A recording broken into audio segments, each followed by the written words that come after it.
diaspora est toujours, a toujours fait de bons gestes pour l'école. Ça aussi, il faut vraiment le souligner. Et nous le remercions encore, au nom de la population, au nom de nos enfants et de la jeunesse. Déjà, certains sont là-bas, ils ont bénéficié de ce geste-là. Il faut qu'ils soient sereins. C'est vrai, chacun d'eux, il faut qu'ils soient aussi solidaires. Et savoir que les gens aussi qui sont là ne sont pas des vauriens, ne sont pas que de simples consommateurs. Il y a des gens qui sont là, qui sont valables, qui peuvent les représenter ici pour qu'ils puissent travailler en connivence. Mais la plupart, ceux qui sont là-bas, ont des interrogations sur le sérieux de ceux qui sont là. Ils ne peuvent pas être là-bas ici, mais il faut qu'ils soient coopérants et essayer de collaborer avec les jeunes qui sont là. Ceux qui sont ici aussi sauront que vraiment ils ont mis par exemple quelque chose dans leurs mains et qu'ils doivent gérer convenablement. Mais s'ils sont solidaires, soudés, ils peuvent faire avancer leur village. Parce que si on attend tout de l'État, nous serons toujours en retard. Si vous allez dans le Goy, dans le Fouta, vous croyez que vous êtes dans la banlieue de Dakar. Et pourquoi pas, nous aussi. Nous devons pousser, aller en avant. Bon voilà, bonjour. Bon, je m'appelle Ousmane Thiam, je suis le président du conseil communal de la jeunesse de Dougué. C'est une grande fierté pour nous aujourd'hui de voir des fils de Dougué manifester au niveau international au nom de Dougué. Nous leur félicitons et nous les encourageons. Je vais commencer cette belle initiative à parler sur la santé. Donc la santé qui est primordiale pour la vie d'un être humain. Donc l'infirmier chef de poste a parlé, donc le maire en a parlé, donc la population aussi en a parlé. Donc j'espère qu'aujourd'hui, la population de Dougué rencontre beaucoup de difficultés au niveau de la santé.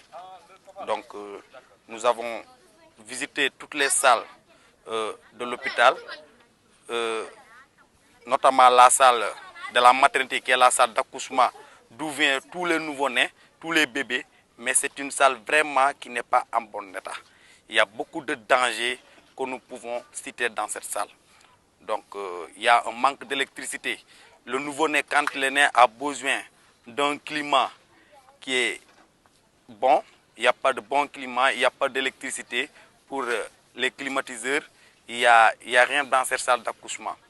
Donc dans les salles d'hospitalisation aussi, c'est des salles qui ne sont pas aérées du tout. Il y a aussi beaucoup de problèmes. Donc ça, c'est la santé. La jeunesse de Dougué est préoccupée par beaucoup de choses. Mais avant de parler de la préoccupation de la jeunesse de Dougué, je parle des préoccupations de la population de Dougué en général. Donc c'est pourquoi j'ai commencé par la santé et je vais vers l'hydraulique aussi. Donc dans le secteur de l'hydraulique, j'espère que ce forage qui est là est en place depuis bien avant ma naissance. Donc comme on me l'a si bien dit, ce forage est en place depuis 1986-1987. Donc c'est après ça comment je suis né. Donc de 1987 à nos jours, Dougué n'a pas pu rencontrer beaucoup de difficultés dans le secteur de l'hydraulique. Mais nous constatons que ces dernières années, que nous commençons à rencontrer quelques difficultés parce que le château d'eau qui est là commence à avoir des fissures partout. Donc et l'eau qui est là aussi n'est pas capable d'approvisionner Dougué et ses villages environnants. Parce qu'il y a certains villages environnants qui sont approvisionnés par le château d'eau de Dougué. Donc il y a ce problème qui existe là maintenant. Parce que la solidarité aussi existe et l'hospitalité africaine aussi. Nous ne pouvons pas être à Dougué, un village comme Ouroussil est là, un village comme Diala est là, comme Sangadji est là, et qui ne peut pas être approvisionné en eau. Donc à un moment donné, on a pris nos décisions de les alimenter en eau, quoi. Et aujourd'hui, donc j'espère que ce problème de château d'eau, nous voudrons soit que le château d'eau soit renforcé ou soit un nouveau château d'eau soit construit par soit l'appui de nos émigrés qui sont au niveau de la diaspora ou soit par l'appui de la coopération décentralisée ou bien soit par l'État même du Sénégal. Parce que c'est un problème qui est là. Parce que l'eau étant un élément vital, un élément indispensable de la vie, donc j'espère que nous ne pouvons pas en manquer. Donc je ne vais pas passer sans toucher aussi le problème que rencontrent les femmes de ce village. parce que nous sommes au XXIe siècle. Mais j'ai l'impression que nous sommes toujours au Xe ou XIe siècle. Parce que avec la modernisation de toutes les choses, dans tous les domaines, mais je constate qu'au niveau de Dougué, qu'il n'y a pas de changement. Il y a toujours des femmes qui sont en train de piler avec leurs mains. Les machines à moulin, il y en a en pagaille dans le monde entier, il y en a en pagaille au Sénégal, mais pourquoi pas Dougué? Pourquoi pas la commune de Dougué? On en manque vraiment. Vraiment, nous voudrions que ces femmes-là vraiment bénéficient des machines à moulin. Et en dehors de cela, donc les femmes aujourd'hui, elles contribuent beaucoup au développement du quotidien. Donc, et nous constatons que ces femmes-là, leurs ressources ne peuvent provenir que des maraîchages, que des travaux qu'elles font. Mais aujourd'hui, nous constatons qu'il y a une transformation des produits agricoles et l'agriculture aussi. Donc, et d'ailleurs même, il y a certaines femmes qui font même l'élevage. Donc, et aujourd'hui, si ces femmes ne réunissent pas tous les moyens pour pratiquer ces activités, donc c'est un problème majeur pour toute la population de Dougué. D'ailleurs, nous aimerions vraiment qu'il y ait un appui, à l'égard des femmes pour que ce problème soit réglé. Donc, en dehors de ça aussi, donc, je vais parler les doléances de la jeunesse dont je suis le représentant au sein du conseil municipal. Donc, la jeunesse de Dougué aujourd'hui représente aujourd'hui le levier du développement de ce village. Et donc, un groupe d'êtres humains qui représente un levier de développement, j'espère que ce groupe ne doit pas être délaissé. Ce groupe doit être appuyé et accompagné. Donc la jeunesse du aujourd'hui rencontre d'énormes difficultés dans tous les secteurs. Nous pouvons énumérer des milliers de problèmes dans tous les secteurs. Nous n'avons pas d'infrastructures sportives. Nous manquons de salles de réunion. Nous manquons d'un centre culturel qui réunit toute la jeunesse afin de pouvoir régler leurs problèmes internes, de pouvoir échanger entre eux et de pouvoir s'amuser et de faire beaucoup de choses, de se divertir et tant d'autres choses. Donc nous manquons ce centre culturel. Et aussi Dougué aujourd'hui, je vous rappelle que Dougué aujourd'hui, dans le domaine du sport, Dougué n'est plus une petite équipe. Parce qu'une équipe qui a remporté un trophée départemental, qui est en cours pour un trophée régional, j'espère que cette équipe doit être respectée. Un maximum de respect à cette équipe. Mais nous voyons que l'État ou nos dirigeants ne font pas beaucoup d'efforts pour que cette jeunesse soit encore, pour que cette jeunesse s'épanouisse davantage. Donc il y a beaucoup de problèmes à ce niveau-là.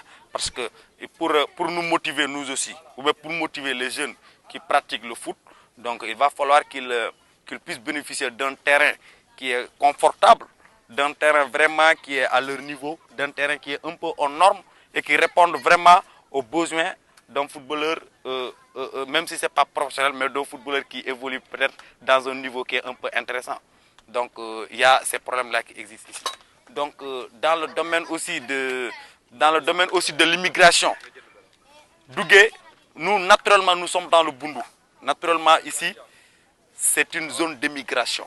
Naturellement, le Bundu, c'est une zone d'émigration. L'immigration a commencé ici depuis avant les indépendances. Mais nous avons constaté que le flux migratoire est en train de s'augmenter au fur et à mesure. Donc, et cela ne peut s'expliquer que par le chômage des jeunes, le manque d'emploi des jeunes, l'employabilité aussi des jeunes. Et alors qu'ici, il y a des potentialités que nous devrons exploiter. Et les seules potentialités ici, dans notre localité, c'est la terre, c'est l'élevage. Au Sénégal, nous avons les plus bonnes terres.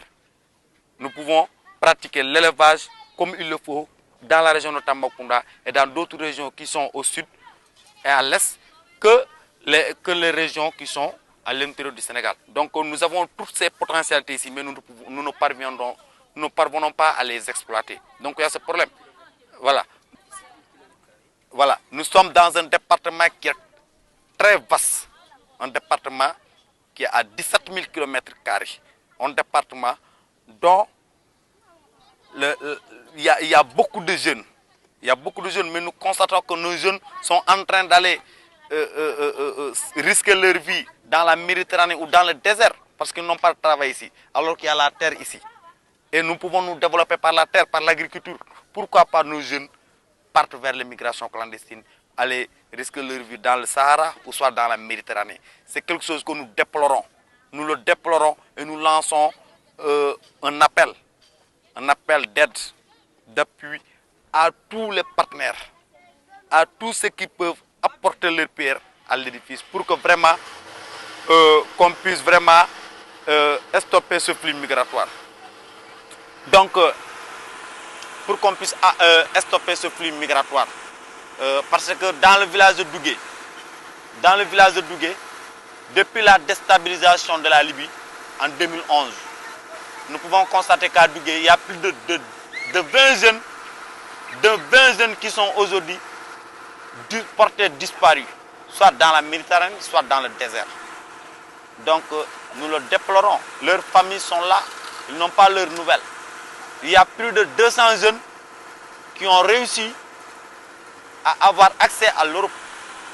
Mais ces jeunes aujourd'hui, bon, bien vrai que certains parmi eux sont en train d'investir, mais aussi on va dire que certains sont là-bas qui sont en train de galérer. Et tout ça ne peut s'expliquer par le chômage qui leur a chassé vers l'Europe. Parce qu'il n'y a rien à faire ici. Donc ils n'ont qu'à risquer leur vie dans le désert ou dans la Méditerranée pour espérer une vie meilleure en Europe. Donc il n'y a que ça que je peux énumérer pour la jeunesse. Et nous voulons mécaniser notre agriculture, moderniser tout ce que nous sommes en train de pratiquer dans le secteur de l'agriculture, que ce soit dans le secteur de l'élevage ou que ce soit dans d'autres secteurs que nous pouvons pratiquer dans cette localité ici. Donc c'est ça que j'avais à dire concernant les doléances de la jeunesse. Donc il y a beaucoup de choses qui manquent. Donc l'union, la solidarité, la coordination des efforts. Aujourd'hui, c'est ce que nous voulons pour faire développer notre cher village. Parce qu'on a des efforts, on a des forces. Les forces, il faut qu'on les coordonne. Il faut qu'on travaille en coordination. Il faut qu'on se communique. Et après, j'espère que tout ça pourra répercuter sur notre développement. Et une répercussion positive. C'est ça que nous voulons et peut-être on y arrivera. Et l'appel, donc la jeunesse du Dougué est aujourd'hui en train de prendre de belles initiatives en main. Donc nous ne pouvons que les remercier, les encourager. Parce qu'aujourd'hui, auparavant ça n'existait pas. Nous, avant notre naissance, il y avait la migration. Avant notre naissance, il y avait l'immigration. Mais aujourd'hui, on a constaté que des jeunes sont en train de mettre en place des associations. Ils sont en train de structurer les mouvements associatifs de la commune, du village, pour vraiment essayer de se développer par le biais de la coopération décentralisée. Et c'est un geste vraiment que nous saluons, qu'amplement nous remercions les initiateurs de ce projet, nous les encourageons, nous les félicitons, nous prions pour eux, pour qu'ils puissent aller vers l'avant, pour qu'ils puissent vraiment réaliser leurs rêves. Parce que ce sont des rêves. Depuis qu'ils étaient là, ils ont rêvé de faire développer Dougué. Aujourd'hui, ils sont dans cette voie et nous prions vraiment qu'ils puissent vraiment réaliser ces rêves. Donc, merci à toute la jeunesse de Dougué au niveau de la diaspora. Merci à toute la population de Dougué. Donc, je m'appelle Mamadou Salou Bari, je suis le principal du collège de Dougué. Le collège de Dougué est un collège qui a été créé en 2011. C'est un collège de proximité pour permettre en tout cas aux enfants de Dougué, mais aussi des villages environnants, à venir fréquenter le collège, ici dans le village de Dougué. Donc en 2011, ce collège a été créé. Et moi, je suis arrivé à la tête de ce collège en 2013. C'est un collège, comme vous le voyez, qui compte 15 classes physiques, 15 classes pédagogiques. Voilà. Et cela aussi a des raisons. On pouvait avoir plus de 5 classes pédagogiques, mais vu que nous n'avons que 5 salles de classe, on ne peut nous contenter que de ça. Aujourd'hui, si vous prenez par exemple la classe de 5e, c'est une classe pléthorique qui fait plus de 80 élèves. Vous savez que 80 élèves, c'est déjà 2 classes. Voilà, donc on pouvait éclater ces classes-là pour en faire plusieurs. Voilà, donc des fois c'est pour nous adapter que nous essayons de fonctionner de cette manière. Vous dites 5 classes physiques? Oui, 5 classes physiques et 5 classes pédagogiques. C'est ce que nous avons. scolaires? Voilà, donc pour ce qui concerne les résultats scolaires, je pourrais dire que c'est des résultats qui sont bons. Bon, dans la mesure où, depuis que je suis arrivé à la tête de ce collège, si je prends par exemple en termes d'effectifs, c'est un collège qui tournait autour de 100 élèves.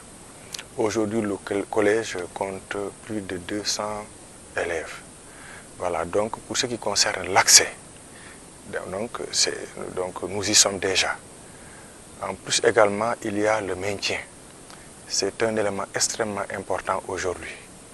Parce que le taux d'achèvement, donc, il joue un rôle extrêmement important. Il ne s'agit pas seulement de venir à l'école, mais il faut y rester. N'est-ce pas? C'est ça qui est important. Et vous savez que c'est des zones, n'est-ce pas, souvent où les violences règnent, en ce qui concerne les violences faites aux femmes surtout, avec les mariages précoces, les grossesses précoces, et ainsi de suite. Mais aussi c'est une zone à forte immigration clandestine. Beaucoup de jeunes s'expatrient, alors raison pour laquelle donc, le maintien aussi est un élément extrêmement important, c'est quelque chose que nous avons réussi. Mais en matière même de résultats, alors moi je dis souvent, donc c'est en tout cas un cadre social dans lequel il faut aider les élèves, en tout cas à réussir. Et à ce niveau-là, nous faisons d'excellents résultats. Parce que si je prends depuis 2013 jusqu'à aujourd'hui, nous avons eu un nombre extrêmement important d'élèves, en tout cas, qui ont eu le BFM, mais d'élèves également qui ont eu la moyenne, n'est-ce pas, et qui sont allés au lycée. Et nous espérons que dans quelques temps, ces élèves-là auront le bac et reviendront pour servir le village. N'est-ce pas? Ça, c'est un élément extrêmement important. Et je dirais également que, en termes de nombre, n'est-ce pas, donc notre collège, n'est-ce pas, a fait plus de résultats en nombre par rapport à l'ensemble des collèges, n'est-ce pas, qui sont dans le département, n'est-ce pas? Donc ça aussi, c'est quelque chose que je peux dire. Voilà. Et ça, je l'ai toujours dit. Donc, et je pense que aussi nous y sommes. Je travaille avec 10 professeurs actuellement, plus un surveillant, mais aussi nous avons un agent administratif qui est affecté cette année, et moi-même. Alors, c'est ça, donc, en tout cas, nous faisons le travail, mais dans des conditions qui ne sont pas aussi faciles. Si vous regardez un peu le cadre, vous savez que ce n'est pas évident. Voilà, donc c'est des zones extrêmement difficiles, voilà, où les élèves viennent de villages environnants, ou aussi Talibadji, Soutouta, Djeylani, n'est-ce pas? Alors, bon, c'est des élèves qui viennent un peu loin, et s'ils viennent en nombre pour rester, et là aussi, je pourrais dire que aussi un travail a été fait, un travail de communication avec les villages de Djeylani, Soutouta, nous parlons leur langue, le Djahanké, c'est extrêmement important. Il y a des villages Peul également, comme Talibadji et Ourossili également, nous parlons leur langue, n'est-ce pas? Ça aussi, c'est un élément extrêmement important. Ce qui crée une certaine confiance, qui fait que, n'est-ce pas, les parents acceptent de laisser leurs enfants venir étudier ici à Dougué. Voilà. Ce qui n'est pas évident hein, dans les zones, parce que si vous allez dans les autres collèges, c'est des collèges presque vides. Presque vides. Donc nous avons des collèges, n'est-ce pas, qui ont été créés presque à la même année que Dougué, mais aujourd'hui Dougué fait 2 fois ces écoles-là, ou même 3 fois, n'est-ce pas? Ça, c'est un élément extrêmement important. Donc la confiance est installée, ils acceptent de laisser leurs enfants venir étudier à Dougué. Donc ça, c'est un travail qui a été fait. Alors, mais souvent, il y a un problème que nous rencontrons, c'est le problème de tutorat. S'ils viennent, il faut qu'ils restent dans des maisons. Vous imaginez maintenant, si, n'est-ce pas, l'accueil pose problème, c'est extrêmement difficile. Et c'est quelque chose de rare. Parce que beaucoup de gosses quittent Soutouta, Djeylani pour venir s'installer dans des familles à Dougué. Et s'ils sont en nombre élevé, ça crée beaucoup de problèmes. Donc, à ce niveau-là, les parents participent, mais également, ils ont participé, ils nous ont aidés vraiment par rapport à ce hangar-là. Mais aussi, ils nous prêtent une oreille attentive. À chaque fois que nous avons besoin d'eux, en tout cas, ils viennent nous secourir. Mais aussi, remercier peut-être les immigrés qui ont construit ce collège-là. Voilà, là aussi, c'est un élément extrêmement important. Et je pense qu'ils devaient continuer sur cette lancée-là. Donc, tout à fait au début, ils avaient commencé à faire des travaux, mais après, ils sont arrêtés en un moment. Alors, l'école appartient à la communauté. Je pense qu'ils doivent continuer dans cette lancée-là. Savoir aussi que tout ce qu'ils font, ils le font pour eux-mêmes, ils le font pour leurs enfants. Parce qu'aujourd'hui, par exemple, nous avons une cantine scolaire. Mais dans la cantine scolaire, ce qu'on nous envoie, c'est seulement du riz et de l'huile. Vous savez, avec du riz seulement et de l'huile, vous ne pouvez pas préparer. Il faut demander encore des ressources supplémentaires pour pouvoir préparer et donner à manger aux enfants. Là aussi, c'est des problèmes que nous rencontrons. Voilà, donc je pense que, par exemple, avec l'appui des immigrés aujourd'hui, ils pouvaient, par exemple, aider, n'est-ce pas, à régler le problème de la cantine. Ils pouvaient dégager, par exemple, une somme forfaitaire, appuyer ces enfants-là pour qu'ils viennent à l'école. Je le dis souvent. Et même aussi au niveau de l'école, si vous regardez aujourd'hui, il n'y a pas d'électricité ici, n'est-ce pas? Mais aujourd'hui, les panneaux ne coûtent absolument rien, des panneaux scolaires, des panneaux solaires. Ça aussi, je pense que les ressortissants de la commune de Dougué, et je dirais même des autres villages, peuvent aider vraiment à mettre de l'électricité au niveau du collège. Là, c'est des conditions extrêmement difficiles. Par rapport à la photocopie, aujourd'hui, on écrit très peu au niveau des tableaux. Tout se fait avec le papier, avec la photocopie, avec de l'encre. La photocopieuse, c'est des machines qui tombent en panne. Ici, c'est la chaleur, il n'y a pas de courant. Et c'est des appareils aussi qui ne sont pas adaptés à la chaleur. Il fait extrêmement chaud, c'est tout le temps des pannes. Et quand une machine tombe en panne, il faut que je l'achemine jusqu'à Dakar. N'est-ce pas? De Tamba à Dakar, pas à Dakar même à Tamba, il y a des techniciens à Tamba. Mais de Goudiri ou bien de Dougué à Tamba, vous imaginez la distance avec l'état de la route, tout le monde le sait. Vous allez, il faut réparer, il faut ramener. Des fois, il arrive même que j'amène une machine à Tamba, on la répare, n'est-ce pas? Et avant au retour, elle se gâte parce que tout simplement, c'est l'état de la route. Et ça, c'est une véritable casse-tête à mon niveau. Je pense que c'est des problèmes, n'est-ce pas, auxquels nous faisons face. Le problème du robinet aussi, vous avez vu l'eau là, c'est extrêmement difficile. Le robinet était à plus de 100 mètres ou 200 mètres du collège. Alors j'ai tout fait pour qu'on l'amène ici. Mais tout le temps, comme l'école aussi ne se ferme pas, le mur, c'est un mur qui avait été débuté par le conseil départemental. Avant sa réception, le mur s'est mis à tomber. Donc les travaux ne sont pas encore terminés. Et vous voyez, donc c'est un milieu dans lequel donc, tout le monde entre et sort. Nous, on avait commencé à reboiser avec les élèves. À chaque fois qu'on met des plantes, vous avez vu, c'est un seul arbre qui a résisté. Il y avait plus de 20 plantes ici, à l'école. Mais il y a des gens qui quittent le village, qui viennent attacher leurs ânes à l'intérieur de l'école. Oui. Et conséquence, vous avez vu, n'est-ce pas, tous les arbres sont morts. Et si vous regardez au niveau des troncs, vous allez voir que ce sont les ânes qui viennent manger les écorces. Et vraiment, ça aussi, vraiment, on voulait que les gens nous aident et que tout le monde comprenne que c'est notre école. Voilà, donc c'est ça. Et jusqu'à présent, quand même, il y a beaucoup de choses qui manquent, mais néanmoins, nous sommes encore là debout, quoi. Les partenaires avant, c'était les immigrés, mais en tout cas, moi, je pense que depuis 5 ans, 6 ans, je n'entends plus parler d'eux. Le conseil départemental, c'est des partenaires qui sont là, et la mairie aussi, mais ils sont encore timides.